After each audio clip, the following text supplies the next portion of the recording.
ग्रंथ चल रहा है राजवार्तिक, आचार्य भट्ट स्वामी आचार्य महाराज उमा स्वामी महाराज के सूत्रों की व्याख्या कर रहे हैं। कल योगियों की चर्चा कर रहे थे जो जन्म का आधार है, योगी कहते हैं। ठीक, युजते जो धारण करती है, जन्म को धारण करती है उसको योगी कहते हैं, योगी कहलाती है। युजते जो धारण करती है, जो धारण करती है उसको योगी कहते हैं। सचित अचित सम्मिलित विपरीत उष्ण शीत इस प्रकार से और मिश्र जलाकर 9 प्रकार की योनियाँ अपने देखी थी। कल अपन देख रहे थे देव और नारियों की अचित योनि होती है, और चूँकि देव और नारियों की जो उत्पाद से होती है वहाँ पर तो जल परमाणु अचेतन होते हैं, इसलिए उनकी योनि अचित होती है। जो गर्भ में जिन आते हैं जी, तो गर्भ में रज और बीज के मिलने से जन्म होता है, तो वहाँ पर रज जो है वो चेतन होता है और बीज अचेतन होता है। इस प्रकार मिश्रण से मिश्र योनि तैयार होती है। ये मिश्र और शेष जीवों के 3 विकल्प हैं। ठीक, सचित अचित और मिश्र। देवों के अचित, मनुष्यों के मिश्र और शेष जीवों के 3 प्रकार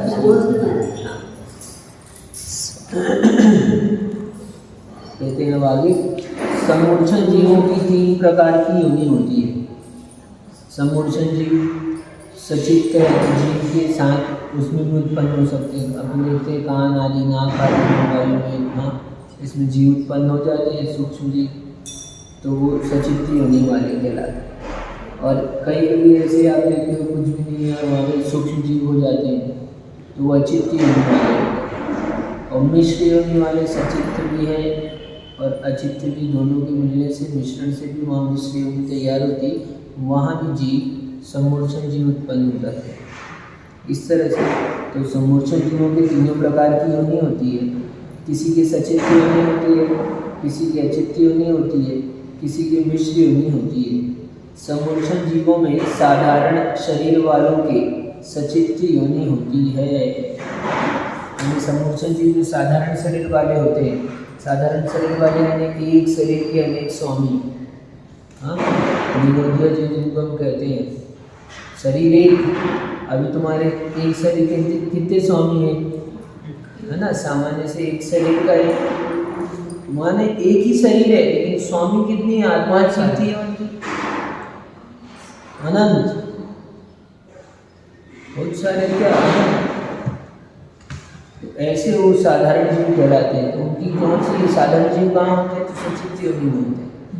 तो साधारण जीव सचित योनि होती है क्योंकि वो पराश्रित होते हैं, स्वयं से नहीं होते। तो किसी के आश्रित हुए, तो जिसके आश्रित हुए तो आश्रय वाला जीव है वो, इसलिए सचित है वो, तो उसकी सचित योनि बनी है।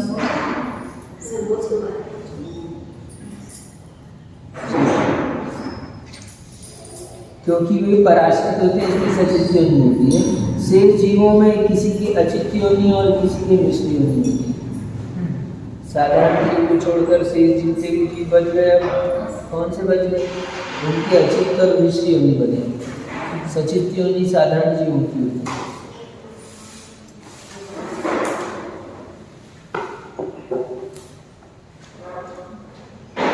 आगे कहते हैं हम, ये तो 3 की चर्चा हुई अपनी, सचित अचित और मिश्र की। अब उष्ण और शीत के लिए कहते हैं देव और नारियों की शीत और उष्ण योनि वाले होते हैं। कुछ देव शीत योनि वाले, कुछ देव उष्ण योनि वाले, और कुछ नारकी तीसरे 5वें नरक तक के कुछ हिस्से में, और 6वें 7वें नरक के नारकी जो है वो नीचे शीत योनि वाले होते हैं। पहले से 5वें नरक तक कुछ हिस्से में उष्ण योनि वाले होते हैं, तो वो उनकी उष्ण योनि होगी नारियों की। देव और नारियों के शीत तथा उष्ण योनि होती है। देव नारियों के कोई उत्पाद स्थान शीत होते हैं और कोई उष्ण होते हैं, जैसे भी होते हैं वहाँ उस तरह के। हाँ, स्वर्ग नरक ऊपर गर्म है, नीचे नीचे के ठंडे हैं एकदम ठंडे सारे। और स्वर्ग में सम सामान्य वातावरण होता है ना। फिर भी वहाँ पर जैसी जैसी अवस्था जहाँ बने वैसी वहाँ योनियाँ होती है। अब सुनो आगे कहते तेजस कायिकों की उष्ण योनि होती है। तेजस कायिक यानी अग्निकायिक तेजस कायिक ये इनकी उष्ण योनि होती है। अग्निकायिक जीव उष्ण योनि वाले जानने चाहिए। उष्ण योनि बनेगी वहाँ अग्निकायिक जीव हो जाए। तो देव और नारकी जो है वो शीत उष्ण है।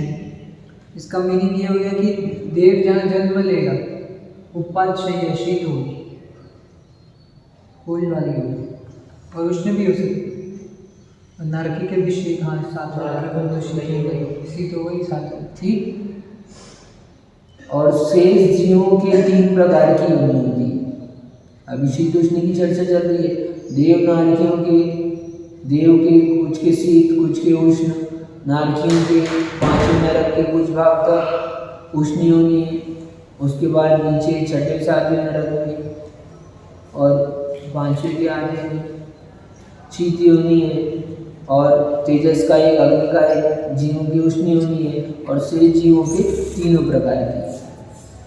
शेष पृथ्वी का जीवों की योनियाँ किसी के शीत हैं, कोई उष्ण योनि वाले हैं और कोई मिश्र योनि वाले हैं।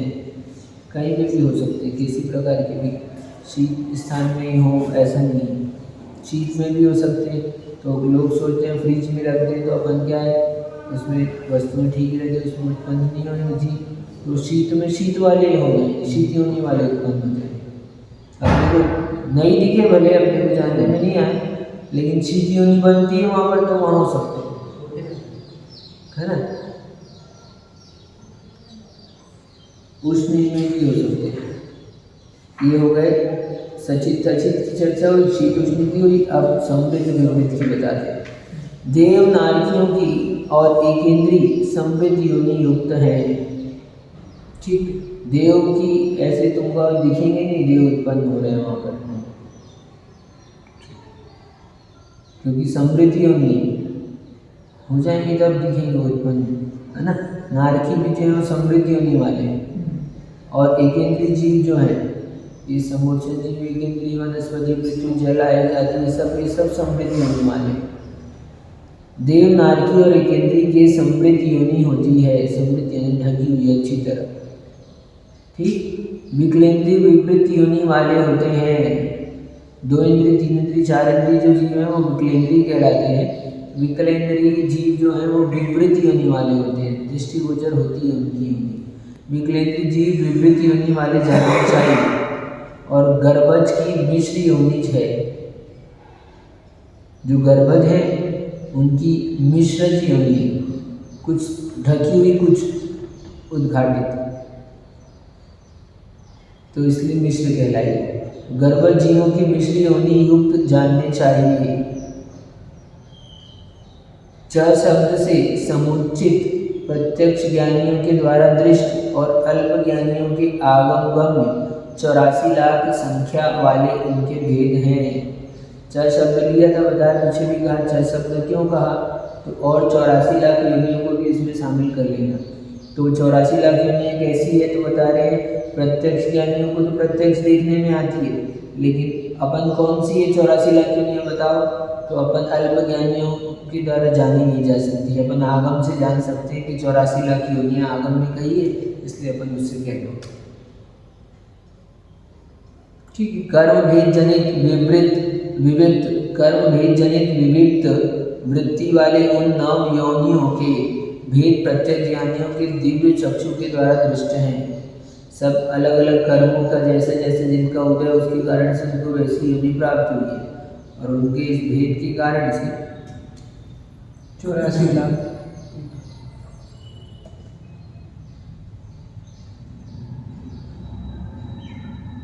कर्म भेद है ना, तो वो दिव्य चक्षु के द्वारा दृष्ट है। तथा इतर छद्मस्तों के शुद्ध ज्ञान नामक आगम गम में 84 लाख कहे जाते हैं। हम लोग किससे जानते हैं, तो हम लोग आगम से जानते हैं। आगम में लिखा है 84 लाख की होती है। ठीक है, जैसे नित्य निगोद के 7 लाख, अब सुनो 84 लाख योनि कैसी, नित्य निगोद के 7 लाख, अनित्य निगोद के 7 लाख शंका है। नित्य निगोद किसको कहते हैं और अनित्य निगोद किसको कहते हैं? तो जो तीनों ही काल में त्रस पर्याय के योग्य नहीं होते हैं वे नित्य निगोद है। तीनों ही काल में कह दिया, वो निकलेंगे ही नहीं कभी। वो वहीं भूत में थे, वर्तमान में अभी हैं एक इंद्रिय निगोद में, और भविष्य में भी एक इंद्रिय में ही रहेंगे। उनका भाव कलंक इतना प्रचुर है कि वो कभी भी निगोद से निकलेंगे नहीं, त्रस पर्याय मिलेगी नहीं उनको। इतने ऐसे कितने जीव हैं, अनंत जीव हैं ऐसे। इसलिए कहते हैं अपन निकल कर आ गए तो भाग्य अपना। तो त्रस पर्याय को प्राप्त होकर और कहते हैं फिर ये जो तीनों ही काल में त्रस पर्याय के योग्य नहीं होते, इसका मतलब तीनों ही काल में न कभी प्राप्त की है, न प्राप्त है, न प्राप्त करेंगे। किसको? त्रस पर्याय, यानी 2 इंद्रिय, 3 इंद्रिय, 4 इंद्रिय आदि पर्यायों को प्राप्त नहीं करेंगे, एक इंद्रिय ही बने रहेंगे। वहां से मरेंगे वहीं उत्पन्न होंगे। तो अभव्य हो गए फिर पूरे के पूरे वो जितने भी। अब उसमें भव्य और दोनों भी हो सकते हैं। तो जब 3 काल में भी नहीं निकलेंगे, हाँ, तो भव्य कैसे? भव्य तो इसलिए दूरांतुर भव्य होते हैं। मतलब कभी न कभी वाले भी नहीं, वो भव्य की जैसे भव्य है तो भव्य, अच्छा है ना, है तो भव्य, लेकिन कभी भी वो क्या है, अपनी भव्यता शक्ति को प्रकट नहीं कर पाए। तो अपन है जो ऐसा, क्योंकि आगम का अभी तक तो अब देखते पढ़ने में कहीं आए तो अभी तक तो ऐसा पढ़ने में नहीं आया कि जो नित्य निगोदिया है वो अभव्य ही है। मतलब तो मानना ये चाहिए कि भव्य भी होंगे, भव्य भी हो सकते हैं और दोनों भी हो सकते हैं। ये तो अपन ऐसा सोच कर कह रहे हैं क्योंकि वो निकलेंगे नहीं तो मोक्ष नहीं जाएंगे, तो अपन इसलिए कह रहे हैं। लेकिन अभव्य और भव्य बना तो उनका स्वाभाविक है। जो अपनी रत्नत्रय रूप सम्यक दर्शन ज्ञान चारित्र मुक्त पर्याय को प्रकट कर सकते हैं वो भव्य है, और जो कभी प्रकट नहीं करेंगे वो अभव्य है। ठीक है। और दूरांतुर भव्य कौन है? जो प्रकट तो कर सकते हैं लेकिन करेंगे नहीं। उनको ऐसे कभी नहीं मिलने वाले कि उनको प्रकट हो, तो दूरांतुर भव्य।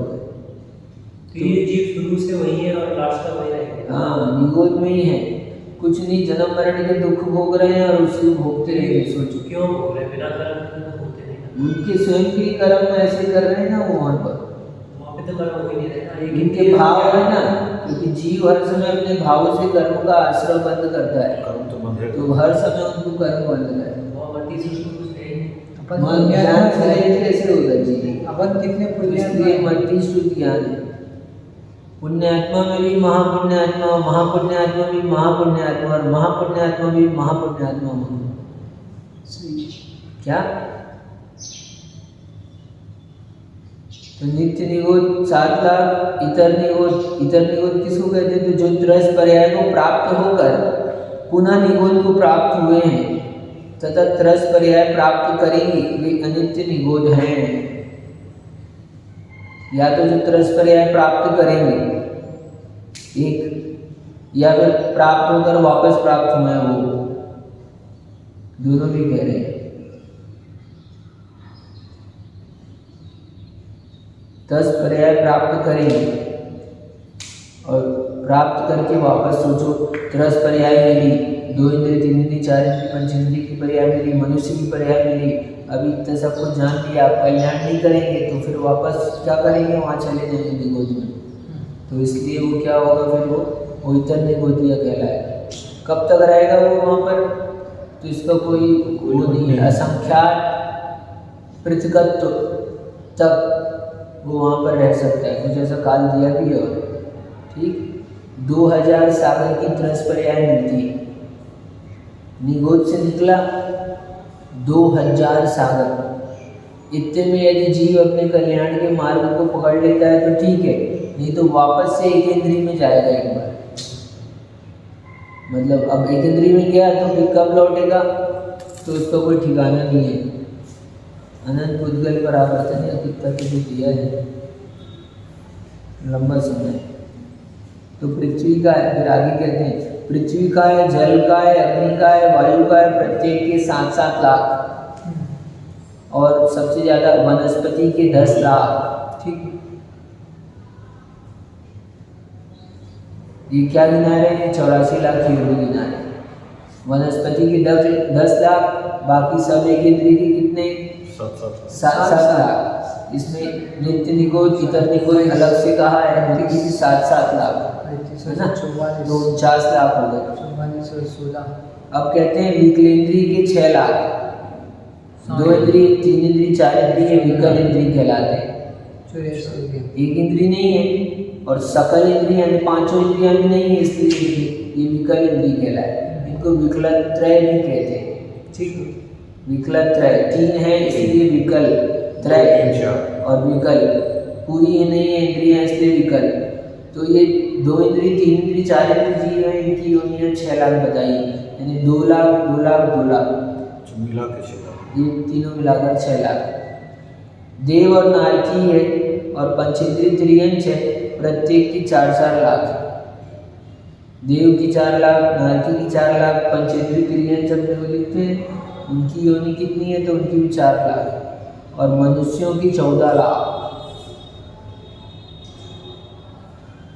देव नारकियों की भी से भी ज़्यादा वैरायटी इस टाइप मनुष्यों के हैं,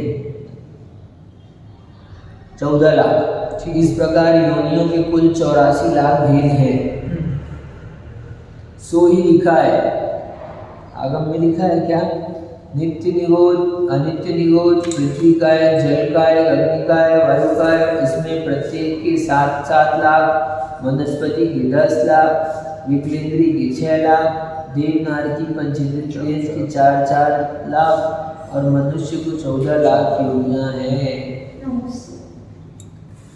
निश्चिदर धातु सत्त यतर्वस दियदि दियेषु चैव सूर्ययतिरिय चौरो 14 मनुयेषु सहसा। वार्षणोपित ग्रंथ में एक गाथा में 84 लाख योनियां बता दिया। विशेष कहते हैं और योनियों के बारे में, आकार योनि और गुण योनि के भेद से योनि 2 प्रकार की। योनि सामान्य कहा, उसमें भेद कर दिए आकार योनि के भेद से, और गुण योनि के भेद से योनियां 2 प्रकार की हो गई, क्वालिटीज के कारण से, और एक उसका क्या है आकार के कारण से कह रहे हैं। तो आकार योनि के 3 भेद हैं, शंखावर्त, कुर्मोन्नत और वंशपत। ठीक, शंखावर्त, कुर्मोन्नत और वंशपत, ये आकार योनि के भेद हैं। ठीक है। शंखावर्ती योनि में गर्भ नहीं ठहरता।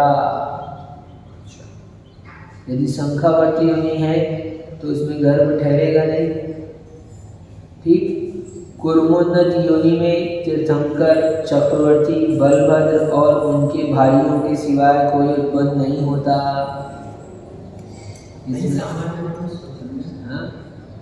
कहाँ पर?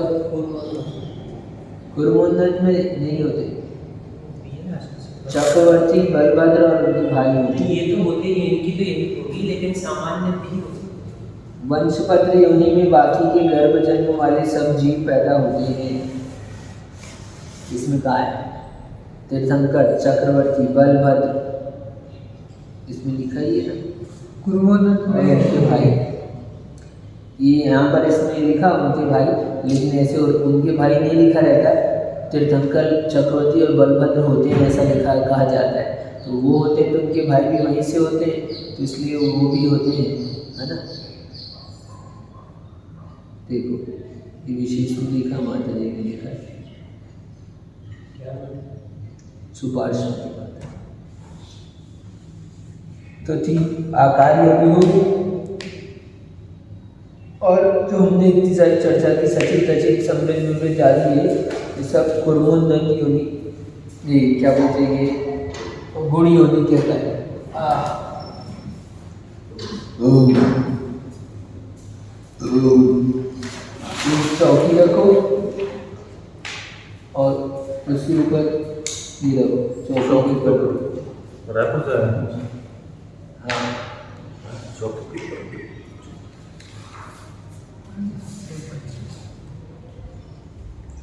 ये रखिए।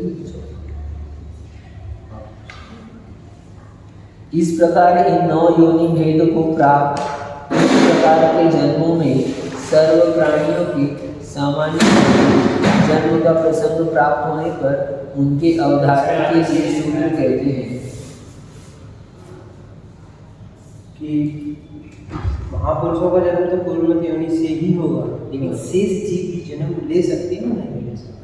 हाँ, शेष जीव यानी कि उनके भाई कह रहे शेष हैं, मतलब सामान्य अपन जैसे नहीं शेष जीव यानी उनके भाई आदि होगा, है ना।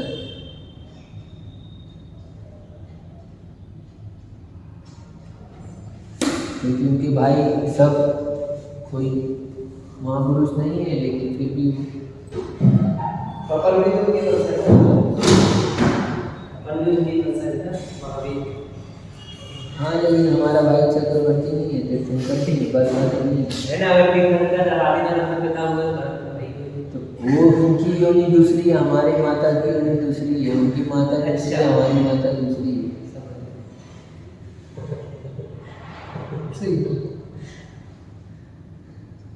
वंशपत्र योनि, ठीक है। इस प्रकार से यहाँ चर्चा हुई। इस प्रकार इन 9 योनि के भेद को प्राप्त 3 प्रकार के जन्मों में सर्व प्राणियों के सामान्य रूप से जन्म का प्रसंग प्राप्त होने पर उनके अवधारण के लिए शूद्र कहते हैं। यानी अब 3 प्रकार के जन्म बताए और 9 योनि बता दी, तो सभी किस में आ गए, इसी में आ गए। तो उसके लिए और अवधारण के लिए कुछ सूत्र देते हैं, अपने को कह रहे हैं जरायु जांडज पोता नाम गर्भ। जरायु जांडज पोता नाम गर्भ। अब 3 प्रकार के जन्म बताए, समूर्छन, गर्भ और उत्पाद जन्म। तो गर्भ जन्म में कौन उत्पन्न होता है, तो जरायु वाले, अंडज वाले जीव और पोत जन्म वाले, ये 3 प्रकार के गर्भ जन्म होते हैं, है ना। जरायु, अंडज और पोत का गर्भ जन्म होता है। जरायु से लपटे रहते, वो भी गर्भ जन्म वाले अंडे हैं, मुर्गी के निकलते हैं और पक्षियों के अंडे रहते हैं, वो सब गर्भ जन्म वाले हैं, यानी रजनी के संयोग से उत्पन्न हुए हैं, ठीक है। तो जाल के समान, सुनो अब बता रहे हैं इसमें, जाल के समान प्राणियों के परिवरण को जरायु कहते हैं। यानी आवरण है, परिवरण, तो चारों तरफ से जो आवरण किया हुआ है जाल के समान है, ऐसा जो आवरण से प्राणी होता है ना, ऐसे जाल के समान प्राणियों के परिवरण को जरायु कहते हैं, उस आवरण को जरायु कहते हैं। गर्भाशय में प्राणी के ऊपर जो मांस और रक्त का जाल के समान आवरण होता है उसे जरायु कहते हैं, है ना। गर्भाशय में अंदर में जरायु होती है, उसके अंदर मांस और रक्त का, हाँ, मांस और रक्त का बना हुआ है जाल के जैसे जरायु। गाय के बच्चे होते देखे होंगे तुमने, गाय के बछड़े होते हैं, हाँ, तो देखना उनकी थैली जैसे रहती है, देखा होगा, है ना। इसको कहते हैं जरायु। फिर आगे कहते हैं शुक्र और शोणित से परिवेष्टित नख के ऊपरी भाग के समान कठिन तथा गोलाकार अंडा होता है। शुक्र और शोणित से परिवेष्टित है,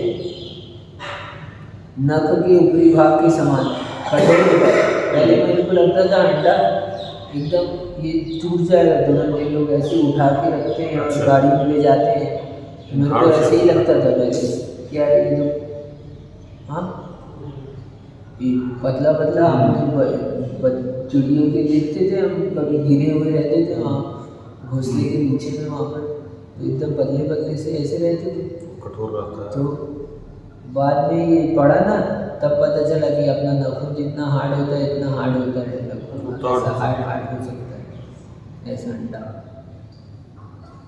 तो शुक्र और शोणित से परिवेष्टित है, नख के ऊपरी भाग के समान कठिन तथा गोलाकार अंडा होता है, जो नख की छाल के समान कठोर हो, पिता के वीर्य और माता के रक्त से परिवेष्टित हो। उस शुक्र और शोणित से ही परिवेष्टित होता है अंदर, तथा श्वेत वर्ण एवं गोलाकार हो उसका नाम अंडा है। श्वेत वर्ण भी दिया है, श्वेत वर्ण का ही हो जाए इसका मतलब। शुक्र शोणी परिवर्णम परिमंडलम तदंडम नित्याख्यायते। हाँ, इसमें शुक्ल नहीं दिया है, इसमें वर्ण माता जी ने हिंदी में लिखा है ना। अलग अलग आजकल तो थोड़े कलरफुल आ गए हैं ना। सामान्य रूप से नहीं होता, बट हाँ जंगलों में जो है अलग अलग प्रजाति की उसमें अलग अलग आते हैं। अलग, हाँ कुछ पक्षी हैं उनके अलग प्रकार होते हैं। आदिवासियों का क्षेत्र है, यहाँ पर मुर्गी मुर्गी रहती है।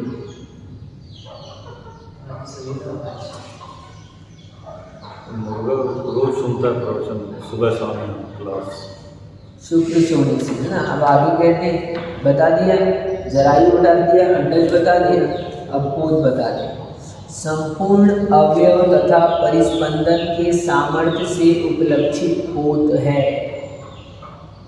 पूरा अवयव उनका कंप्लीट है और परिस्पंदन और उन अवयवों में सामर्थ्य है हलन चलन की, उस सामर्थ्य से उपलक्षित यानी उसी से पता चलता है हमें पूत, है ना। जो गर्भाशय से निकलते ही चलने फिरने के सामर्थ्य से युक्त हैं, संपूर्ण अवयव वाला है और जिसके ऊपर कोई आवरण नहीं है वह पूत कहलाता है। कोई आवरण नहीं होता, शेर के बच्चे होते हैं, हाँ कंगारू के बच्चे होते हैं, बहुत सारे होते हैं। क्या कंगारू के बच्चे होते हैं, हिरण का जैसे होते हैं वो एक लात मारता है और वो लात मारता है, वो 10 फीट जाकर दूर गिरता है वो बच्चा, फिर वो पीछे जाता है उसकी माता, फिर वहाँ एक लात मारती है, फिर वो आगे जाके 10-15 फीट दूर में गिरता है, फिर आगे जाके फिर लात मारती है, फिर वो 10-15 फीट आगे जाके दूर में गिरता है, फिर भागने लगता है। जंगली भैंसा का भी पैदा होते ही भागने लगते हैं। बिल्ली के बच्चे, शेर के बच्चे, ये पोत जन्म वाले हैं जो गर्भाशय से निकलते ही चलने फिरने के सामर्थ्य से युक्त होते हैं। जरायु वाले हैं, है ना। जरायु वाले हैं तो ऑब्वियसली आप फंक्शनल संपूर्ण अवयव वाला है और जिसके ऊपर कोई आवरण नहीं। जरा से उत्पन्न होने वाला जरायु है, जरायुज है। अंडे से उत्पन्न होने वाला अंडज है और आवरण रहित पोत है। जरायुज, अंडज और पोत का समास जरायुज अंडज पोता होता है। अर्थ के भेद का अभाव होने से पोतजः ऐसा कहना युक्त नहीं है, क्योंकि पोतजः ऐसा पाठ रखते हैं, पर यह ठीक नहीं है क्योंकि अर्थ के भेद का अभाव है, क्योंकि पोत में कोई अन्य उत्पन्न नहीं होता है। क्या बात है। अंडा अलग है, जरायु अलग है। जरायु में उत्पन्न है, जरायुज अंडे में उत्पन्न है, अंडज पोत में उत्पन्न नहीं होता, पोत है इसलिए पोत, उसकी पहचान ऐसा है, इसलिए पोतज नहीं कहा। पोतज कहोगे तो गलत हो जाए। अंडज, जरायुज और पोत, पोतज नहीं बोलते हैं लेकिन गलत होना है। चाहिए, गलत ऐसा ऐसा है। सुना जरायुज, अंडज और पोतज। सूत्र तो है, नहीं, पोता नाम सूत्र में जान नहीं है, पोता नाम। हाँ वो तो बोल रहा हूँ, लेकिन ऐसा है ना, अर्थ भेद का अभाव होने से पोतजा ऐसा कहना युक्त नहीं है। ठीक, क्योंकि पोतजा ऐसा पाठ रखते हैं, कहीं कहीं रखते हैं, पाठ लिखा है, पर यह ठीक नहीं है क्योंकि अर्थ के भेद का अभाव है, क्योंकि पोत में कोई अन्य उत्पन्न नहीं होता है। अब कहते हैं आगे, आत्मा पोतज है ऐसा भी कहना उचित नहीं है। अब कहो कि आप आत्मा उत्पन्न हुई है तो आत्मा पोतज है, उसी का परिणमन होने से आत्मा का ही परिणमन है पोत जन्म। तो प्रश्न है, आत्मा पोत में उत्पन्न हुआ है इसलिए पोतज है, यह अर्थभेद है। उत्तर, ऐसा नहीं कहना, क्योंकि उसका ही परिणमन है, उत्पन्न नहीं हुई, उसी का परिणमन है। वो आत्मा ही पोतज है। आत्मा ही पोत परिणाम से परिणत पोत कहलाता है। पोत जो है ना वो आत्मा का ही परिणाम है, आत्मा ही है पोत, आत्मा उसमें उत्पन्न नहीं हुई है, आत्मा का परिणाम है।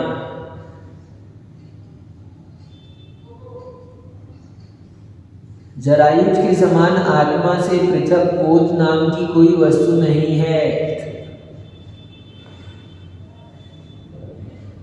पोत से उत्पन्न पोतज कहना भी उचित नहीं है, क्योंकि इसमें कोई अर्थ विशेष नहीं है।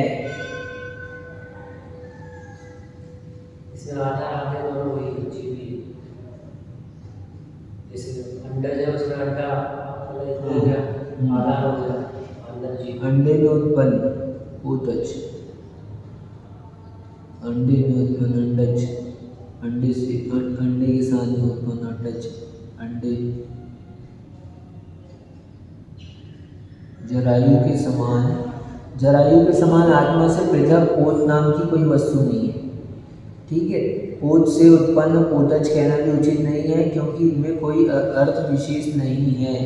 भावार्थ, जैसे जरायुज में मांस की थैली से में उत्पन्न होता है, अंडज में अंडे के भीतर उत्पन्न होता है, बाहर निकलता है, वैसे पोत में किसी आवरण से युक्त नहीं होता, इसलिए पोतज नहीं कहलाता, पोत कहलाता है, कह दिया माता जी। आगे प्रश्न है, पूज्य होने से जरायुज को आदि में ग्रहण किया है।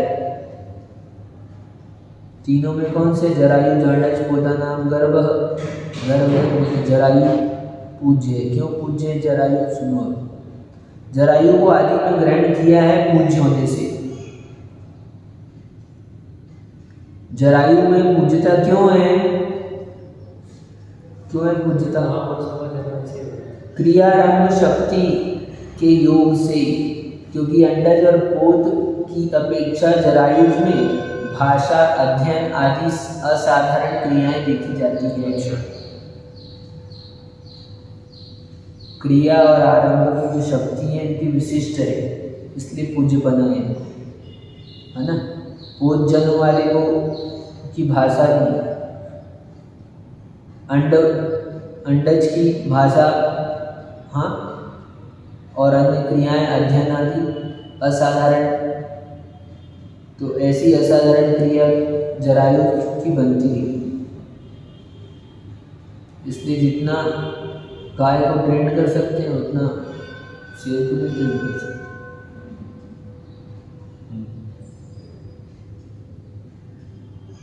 ये तो बैक ट्रेंड ही आता है पहले से। इसमें कोई महाप्रभावशाली पुरुष उत्पन्न होते हैं। इस जरायुज जन्म में चक्रवर्ती, वासुदेव आदि महाप्रभावशाली पुरुष होते हैं, इसलिए पूज्य। अथवा, या फिर इससे भी मन भरा तो अभी बताते हैं, अथवा मार्ग फल का संबंध भी इससे है। सीधी बात है, मार्ग का फल, मार्ग क्या? सम्यक दर्शन ज्ञान चारित्र मार्ग बताया था आपने, उसका फल मोक्ष। तो कहते हैं सम्यक दर्शन आदि मोक्ष मार्ग के फल के द्वारा मोक्ष सुख का अभिसंबंध भी जरायु के साथ है। मोक्ष की प्राप्ति जरायुज को ही होती है, अन्य को नहीं। और बाकी लोग ज्ञान को इस्तेमाल नहीं कर सकते, इसलिए जरायुज पूज्य है। इतना नहीं कर सकते, नहीं सामान्य तो करेंगे ही करेंगे, मतलब जितना, अपने। हाँ, यानी जरायुज मोक्ष जा सकता है। आप कौन से हो? अंडे जन्म वाले हो कि पोत जन्म वाले? जरायु वाले, है ना। तो आप मोक्ष जा सकते हो।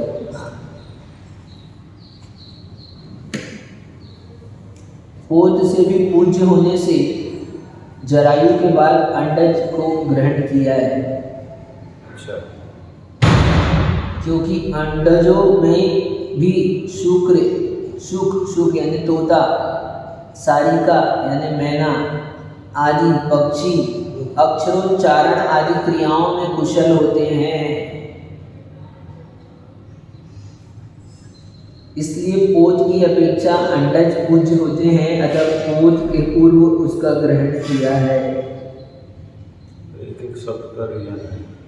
ऐसे ही नहीं लिखा है, एक एक सूत्र लिखा है, उसके एक एक अक्षर में लिखने के पीछे रीजन है। उसको पहले क्यों लिखना चाहिए? पहले लिखने का बाद में लिखने का, ऐसा नहीं है। पहले बैठा दो, किसी को भी बैठा दो, ऐसा नहीं होता है। इसलिए ध्यान रखना चाहिए होगी।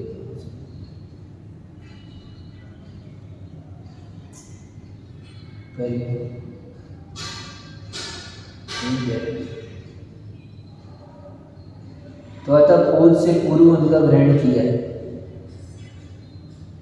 उद्देश्य के समान निर्देश होता है, ऐसा भी नहीं कहना, क्योंकि ऐसा कहने से गौरव का प्रसंग आता है। अब अपना उद्देश्य के समान निर्देश हो, ऐसा कहो, है ना। तो उद्देश्य के समान निर्देश होता है, तो ऐसा भी नहीं कहो, ऐसा कहने से गौरव का प्रसंग आता है। सुनो क्या है, उद्देश्य के समान निर्देश होता है, अर्थात जिसका पहले सामान्य कथन हो उसका व्याख्यान भी पहले होना चाहिए। और जन्म में प्रथम सम्मूर्छन जन्म है, इसलिए प्रथम सम्मूर्छन जन्म का ग्रहण करना चाहिए, गर्भजों का नहीं। अभी अपनी बात चल रही थी जन्म की, सम्मूर्छन गर्भपात जन्म का, उसके बाद आपने कही योनि कह दी, योनि कह दी। अब योनि के बाद जन्म की भेद बता रहे थे, अब उसी हिसाब से बताओ। सम्मूर्छन वाले का पहले कहना था, आपने तो उठाकर बीच में कह दिया गर्भज का कि जरायु जाडज होता नाम गर्भ, तो इसकी वजह सम्मूर्छन क्यों कहना था।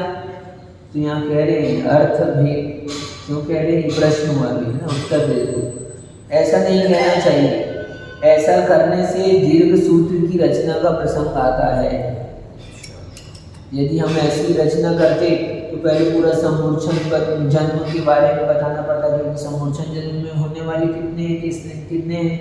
तो इसलिए हम यहाँ पर छोटे से बता देंगे कि जरायु वाले, गर्भ वाले ये बता दिए, उत्पाद वाले देवनाथ की बता दी, बचे हुए सम्मूर्छन। ठीक है, तो शुद्ध क्या हो गया, छोटा हो गया, शेषा नाम सम्मूर्छनम।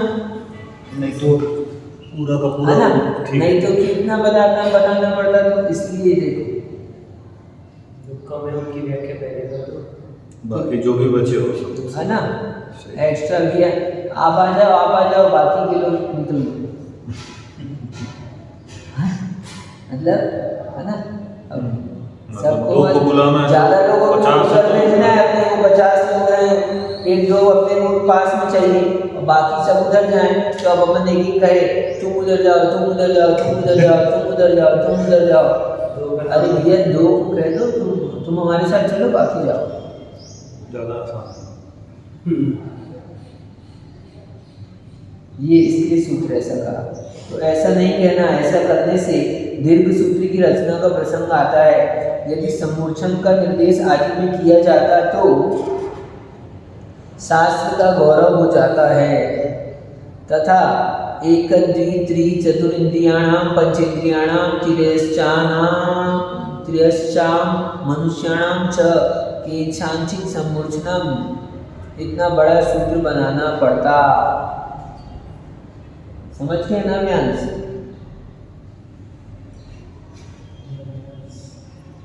क्या कहते हैं, देखो कोई एक इंद्री, दो इंद्री, तीन इंद्री, चतुर्इंद्री है, और पंचेंद्री में भी कोई संकुचन होते हैं।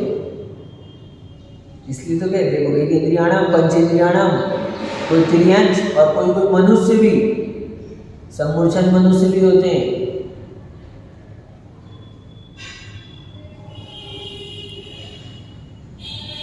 अभी बताएंगे थोड़ा और। च केशांचित सम्मूर्छना, इतना बड़ा सूत्र बनाना पड़ता।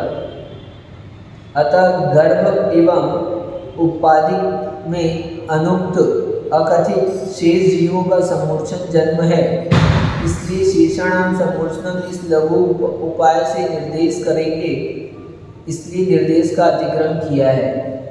हम शॉर्टकट में कह देंगे, इसलिए यहाँ पर क्या ऐसा क्रम कर दिया है ना, उसको ना बताकर पहले इसको बताया है। बेटा चटाई ले लो।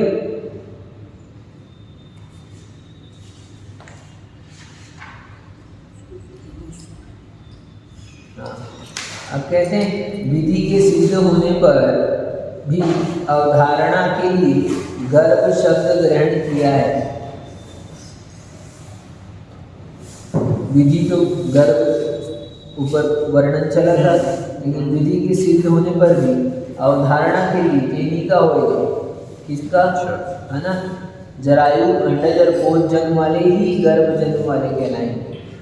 तो जरायु आदि के सामान्यतः गर्भ जन्म के साथ संबंध सिद्ध हो जाने पर भी पुनः गर्भ शब्द का ग्रहण नियम के लिए की है कि जरायु अंडज और पोष के गर्भ जन्म ही है। अब कोई कहे कि अंडा शाकाहारी है क्या, तो अंडा बिना रजबीरी के, नहीं बन सकता, बिना गर्भ के नहीं हो सकता, नहीं हो सकता है। इसलिए जरायु अंडज पोष के नियम से गर्भ जन्म ही होता है इनका। गर्भ जन्म यानी शुक्र और शोणित के मिश्रण से ही तैयार होते हैं, बिना संयोग के अंडा हो जाए। हाँ? प्रश्न, तो ये मुर्गियां 15 दिन में दे देती है ना अंडा, है ना?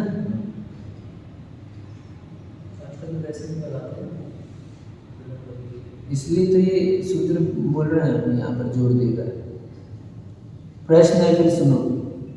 नियमार्थ सूत्र के आरंभ होने पर जरायु अंडज और पोष के गर्भ ही है, ऐसा नियम कैसे नहीं होता? उत्तर,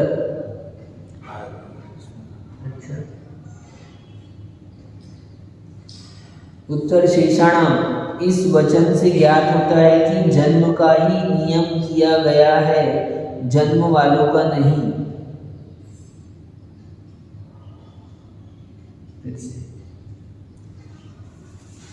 विधि के सिद्ध होने पर भी अवधारणा के लिए गर्भ शब्द ग्रहण किया है। जरायु आदि के सामान्यतः गर्भ जन्म के साथ संबंध सिद्ध हो जाने पर भी पुनः गर्भ शब्द का ग्रहण नियम के लिए है कि जरायु अंडज और पोष के गर्भ जन्म ही है। ठीक। प्रश्न है, नियमार्थ सूत्र के आरंभ होने पर जरायु अंडज और पोष के गर्भ ही है, ऐसा नियम कैसे नहीं होता? अच्छा, अब इसमें यहाँ पर ये कह रहे हैं कि यानी आप गर्भ शब्द नहीं भी प्रयोग करते तो भी नियम होता, लेकिन ये नियम क्यों नहीं हो रहा है यहाँ पर? आप नहीं प्रयोग करते और ऐसा लिख देते तो अपन आगे सूत्र में कहेंगे शेषाणाम समूर्छनम, तो शेषाणाम शब्द के कारण से यहाँ पर नियम नहीं होता, तो यहाँ पर नियम को बताने के लिए गर्भ शब्द को फिर से प्रयोग किया। ये तीन जो है वो गर्भ के कारण यही है, नहीं तो क्या होता, ये तो बोल दिया और गर्भ नहीं कहते इसमें, है ना, तो फिर आगे शेषाणाम समूर्छनम सूत्र कहेंगे, इसमें भी समूर्छन हो जाता, इसमें भी समूर्छन लग जाता, तो अगर नहीं लिखते इनका ऑप्शनल हो जाता है। तो इनको यही ब्रेक करने के लिए, रोक देने के लिए, यहाँ पर ये बताने के लिए कि इनका गर्भ जन्म ही होता है, ऐसा नियम करने के लिए यहाँ पर गर्भ शब्द का प्रयोग किया। यदि इन जरायु अंडज और पोष जन्म वाले जीवों का गर्भ जन्म होता है तो उत्पाद जन्म किसके होता है? आपने गर्भ जन्म बता दिया, तो उत्पाद बताओ। देव नारकाणाम उत्पादः मुपपादः, देव नारकियों के उपपाद जन्म होता है। आ जाओ इधर।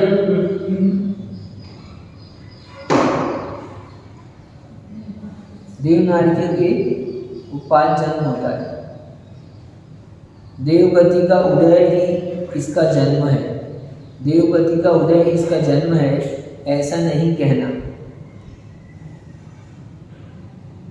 क्योंकि उसमें शरीर निर्वर्तक पुद्गल का अभाव है। तुम जन्म कह रहे हो, तो जन्म तो तुरंत हो गया ना, देवायु का उदय तो तुरंत हो गया ना, मनुष्य आयु के बाद देवायु का, उसको जन्म नहीं कहते। आयु के उदय को वहाँ पर जन्म नहीं कह रहे। क्यों? क्योंकि वहाँ पर पुद्गल परमाणु ग्रहण नहीं हो रहा है। तो हमने क्या कहा था, है ना, परमाणु ग्रहण समूर्छन गर्भोपादा जन्म, समूर्छन गर्भ और उत्पाद 3 प्रकार के जन्म। तो जब पुद्गल परमाणु को ग्रहण करता है तो प्रश्न, मनुष्य गति और त्रियंत गति की आयु छिन्न होने पर कारवाण का योग के योगस्थ के देव नारकी गति के उदय से देव नारकी की संज्ञा हो जाती है। इसलिए उस देव गति के उदय को ही जन्म मान लेना चाहिए। उनकी संज्ञा क्या है? देव कहलाएंगे। जैसे यहाँ से मरकर निकला है, देव गति को उत्पन्न होने वाला है, तो मरने के बाद ही तुरंत देव कहलाना चालू हो गया, क्योंकि देवायु का उदय हो गया। लेकिन देव जन्म नहीं कहेंगे उसको। देखो बात कितने छोटे से समय की है और फिर भी उसमें ये विशिष्ट चर्चा कह रहे हैं। उत्तर देते, जिस समय से देव एवं नारकादि गति का उदय हो तभी से उनका जन्म स्वीकार करना योग्य नहीं है, क्योंकि उस समय शरीर निर्वर्तक पुद्गल का अभाव है। ग्रहण नहीं करेगा। देवादि शरीर की निर्वृत्ति में ही देवादि का जन्म इष्ट है। देवगति का उदय तो विग्रह गति में भी है, पर उस अवस्था में अनारकत्व होने से देवादि शरीर की निर्वृत्ति यानी रचना नहीं है। गति का उदय अलग हो गया, जन्म अलग हो गया, ये क्लैरिफाई कर रहे हैं। हाँ, यानी हम आयु के उदय हो जाने पर ही, आयु पहले उदय हो गया, जन्म भले बाद में होगा। जन्म वो समय तक हाँ, जो भी है। क्योंकि जब रचना करना चालू किया तब उसको हम जन्म कहेंगे। जन्म उसी की संज्ञा है रचना करने की। समूर्छन गर्भोपादा जन्म जब कहा था ना, तब वहाँ व्याख्या कर दी थी कि शरीर के योगी पुद्गलों को ग्रहण करता है तो जन्म हुआ। तो आयु तो उसी समय प्रारंभ हुआ। अनारक, जैसे आरक हुआ तब जन्म का, चौथे समय में जन्मा, तीसरे समय में जन्मा, दूसरे समय में जन्मा, अगले समय में जन्मा। अगले समय में कैसे? ऋजु गति से जाएगा तो बिना मोड़े के जाएगा तो अगले समय में जब जन्म हो जाएगा। एक समय तो लगेगा ना, नहीं लगेगा? एक समय तो जाने में लगेगा। अगले समय में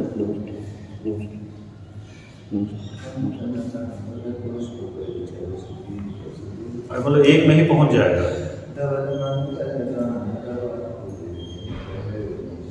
एक समय, 2 समय और 3 समय तक बनाया गया बनाना है। तो यानी अगले समय में हो गया, यानी बिना मोड़े वाला है ना, इसलिए अगले समय में हो गया। क्योंकि जिनमें एक मोड़ा लगेगा उसमें 2 समय लगेगा, इसलिए एक समय अनारक रहेगा, दूसरे समय में आरक हो जाएगा। अच्छा हाँ, नहीं लेकिन 1, 2, 3 है ना। हाँ, 1, 2, 3 समय तक अनारक का है। हाँ ठीक है, 3 समय तक अनारक रहेगा। एक में भी अनारक रहेगा, अगर एक समय भी है तो उसमें अनारक नहीं रहेगा, उसमें तो आरक ही है। एक अगले समय में ही आरक चालू हो गया। एक समय में अनारक किसका बनेगा? जिसको 2 समय लगेंगे। नहीं तो 2 समय किसको लगेंगे? जिसका एक मोड़ा रहेगा। तो फिर इसमें विग्रह गति कितना समय का होगा? विग्रह गति कहाँ समय नहीं लगा ना, अगले समय में जन्म हो गया ना। मतलब एक आयु खत्म हुआ, अगले में तुरंत जन्म भी हो गया। विग्रह में गया ही नहीं गया तो एक समय तो लगेगा, नहीं लगेगा ना। फिर विग्रह गति से बिना चलेगा। अगले समय में जन्म, तो उसी के लिए जो गमन हुआ है ना उसका, वो उसने मोड़ नहीं लिया ऐसे। तो गमन कैसे? गमन तो किया, फिर विग्रह गति तो प्राप्त किया। एक समय लगा ना। अपने कितने बनाए? अपने 1, 2, 3 अनारक बताए। हाँ तो एक अनारक बताया। अनारक किसको बताया? जिसके 2 समय लगते हैं उसको एक अनारक बताया। 2 समय किसको लगते हैं? जिसका एक मोड़ा लगता है उसको 2 समय लगते हैं। इसका मतलब ये समझ गया मैं पूछ रहा हूँ, जैसे अब पर्याय तो बदली, तो एक समय लगा तो एक समय में वो एक समय लगा तो उसी समय में आरक हो गया ना। लेकिन ऐसा तो एक समय से कम समय के लिए फिर वो विग्रह तो गति संसारी में हमारे जीव रहेंगे कर्म शायद उनको तो कम से कम 2 समय लगेगा। एक समय तो सिर्फ सिद्ध परमेष्टि को लगेगा। तो हाँ, वो तो अरिहंत सिद्ध वाले में समझ में आया था, लेकिन ऐसे में यहाँ पे कम से कम 2 समय तो लगेगा। कोई जाएगा तो मोड़ मोड़ में एक मोड़ तो ले गई। हाँ एक मोड़ तो ले गई। नहीं मार चली ले- जाएगा ना। यहाँ से उत्पन्न होना है, देव में उत्पन्न होना है तो सीधा चली जाएगा बिना मोड़े की। बिना मोड़े की गति हमारी भी होती है, सिद्धों की होती है, बस ऐसा नहीं है। संसारी जीव भी है यदि तो वो भी बिना मोड़े के उत्पन्न होता है। सादा है, अच्छे हो गए उपवास बहुत अच्छे से हो गया। तो इसको भी करवा देते। मैं तो बोली थी।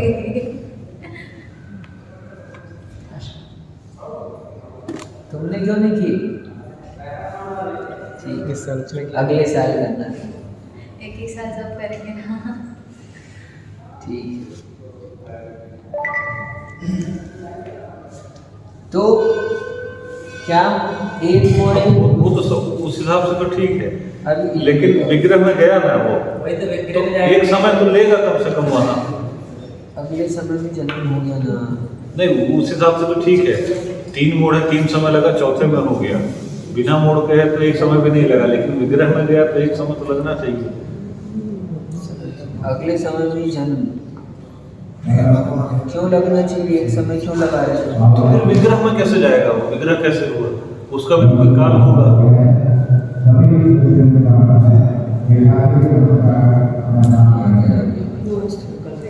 कल शाम को देखते हैं, क्लियर नहीं पा रहा है। 3 समय, एक मोड़, एक ठीक है, समय। 6 समय हो गया है। हाँ, टाइम लेकिन जब तक चैन नहीं पड़ेगा क्लियर करना है। अगले 3 समय चीज बनाया।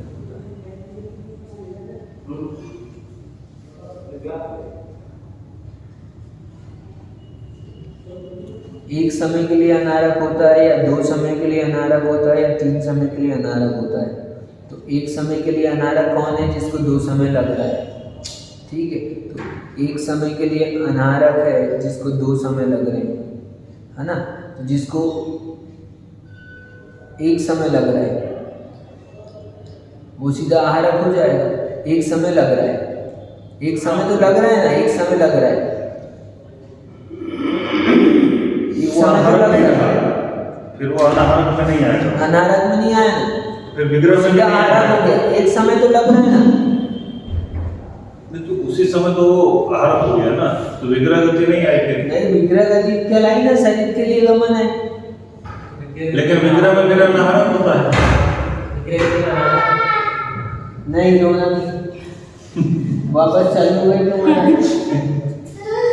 मौसम बदल गया कैसा?